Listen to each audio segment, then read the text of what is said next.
Hi, it's me! Recently, I went to a tufting workshop with my friend and we made rugs and it was such a fun experience. I'm gonna show you the rug I made. Look at it! How cute is this?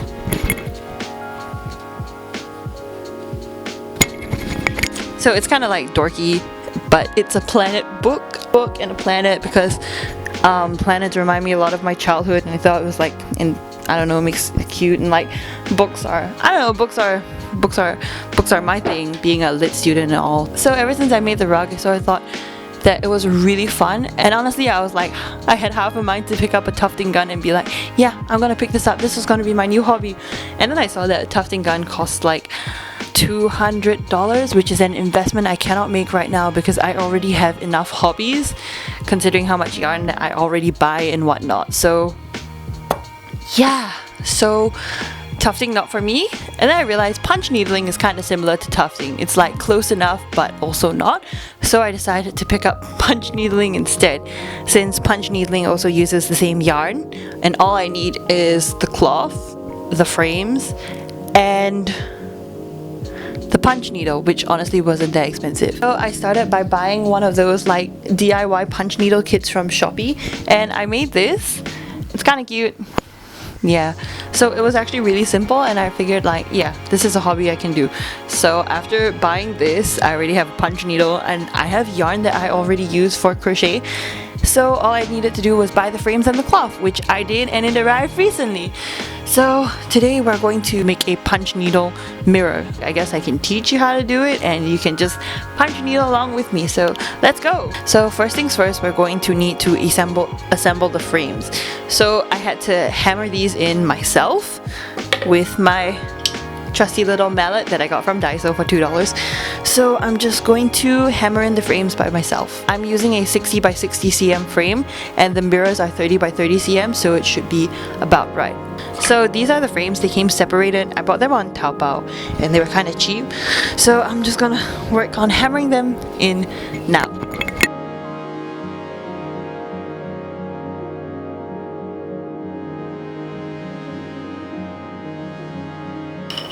Okay, so that's the frame done. It's 60 by 60 and now I can attach my monk's cloth to it with my heavy duty stapler and then I can start tracing out the stuff. Wow, this looks so artistic.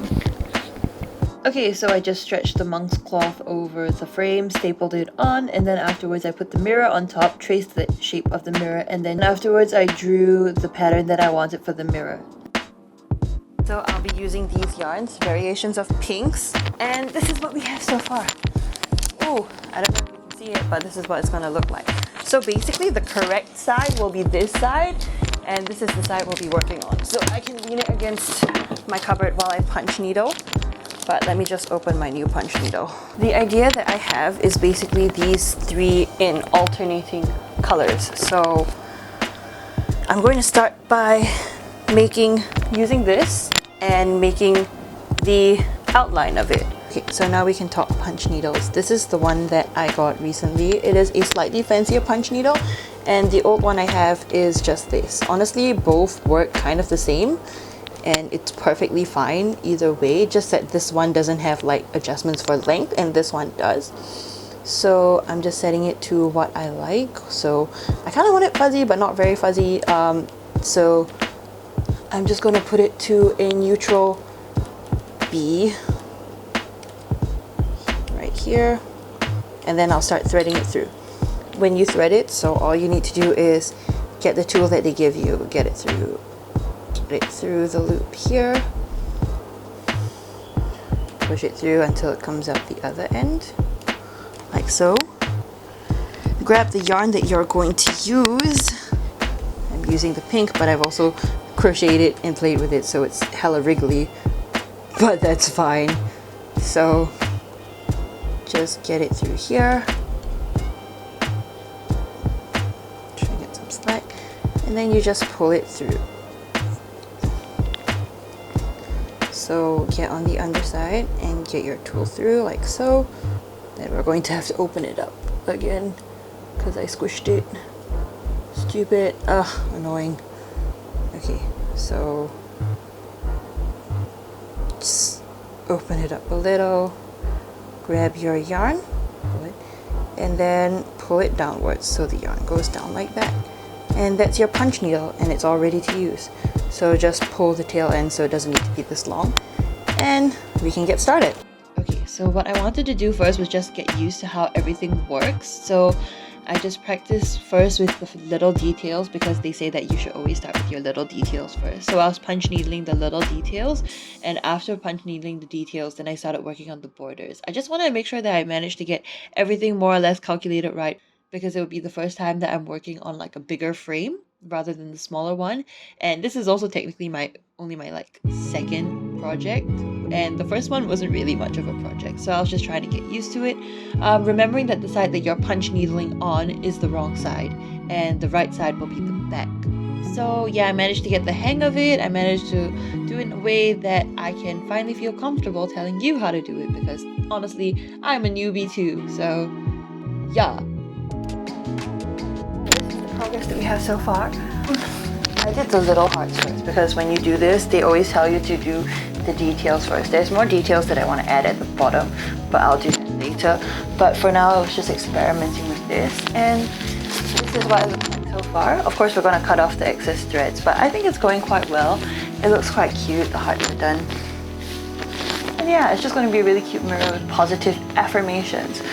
Also, I had to add way more staples because it wasn't taut enough and the tension wasn't right. So removing this is going to be a problem for future event, because I literally used an entire row of staple bullets to do this. So that's gonna be fun for me in the future, but I'm not gonna care about that right now. I have no foresight. I want to write some stuff here at the bottom, but because this is technically the wrong side, so I made sure that the words were mirrored so that it would look correct on this side. And yeah, that's just a note if you want to do that, and I'll just get to finishing the rest of it, starting with the little text at the bottom. Yeah. Okay, so really quick, this is me just punch needling the small details of the letters, and this is what it looks like from the back, which is quite interesting. I didn't really want to show you how to punch needle on the letters because it's going to be like really difficult. It involves quite a bit of pivoting and twisting, but it looks really cool from the back. So yeah, just appreciate this, and then in a second I'll just show you how to punch needle.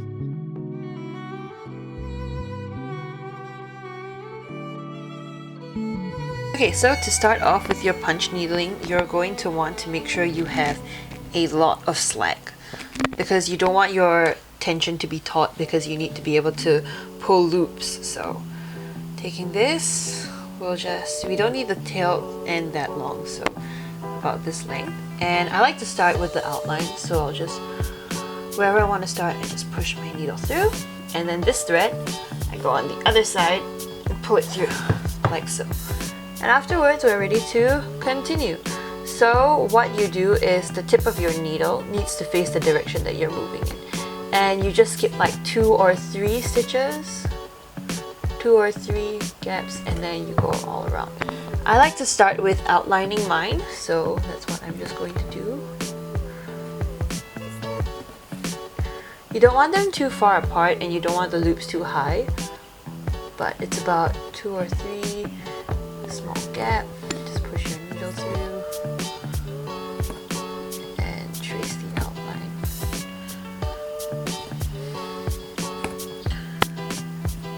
So if you make a mistake, let's say that you get the tension wrong, and let's say you pull it too high and then you go through like so, right? And you'll have a high loop. So to undo it, all you need to do is take your hook out, pull on this, and undo as much as you want to. Pull this back here. And yeah, so the trick is you don't want to pull your punch needle too high so that it's so long, and you just want to get it to push in, and you sink it all the way to here. Try to just push your punch needle all the way through, like so. Here, again, and again.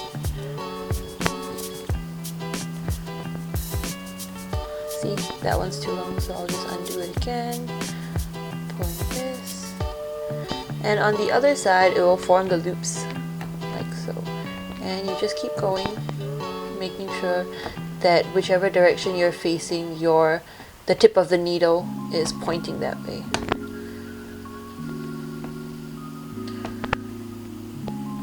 Okay, so when we get to here, it gets a little more tricky, so let me just zoom in a little. Okay, so what we want to do is make it alternating, like laying brick. So when we get our needle in, we pull it out, we pivot it to the direction that we're going in, and we're going to get into the alternating layers of it.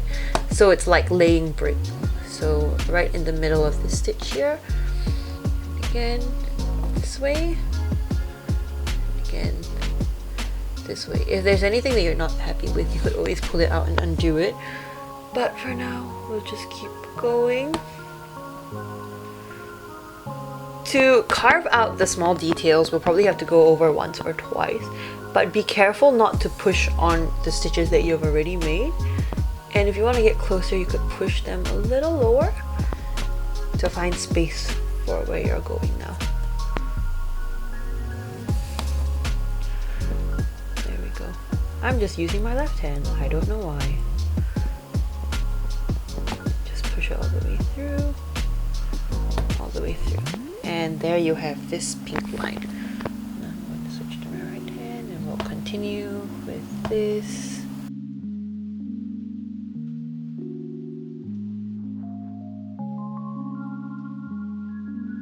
Okay, so for these stitches, you can tell that they're quite loose, and if you want something really compact, you can always push these stitches up a little bit to try to get closer to it.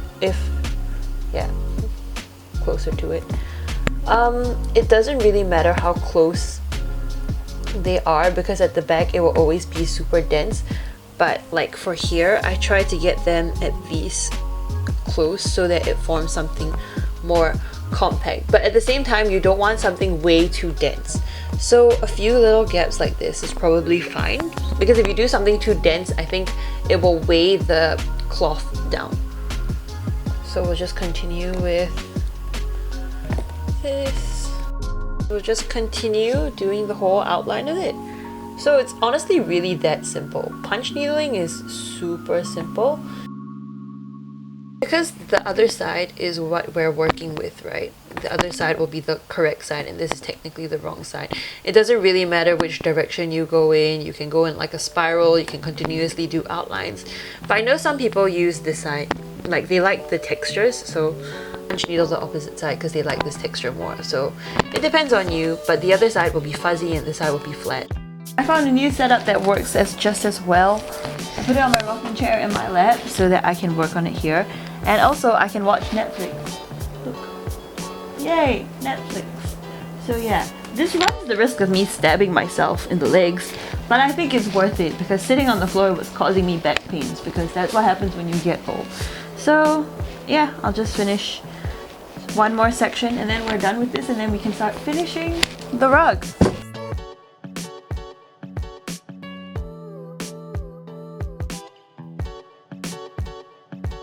Okay, so now we can start finishing.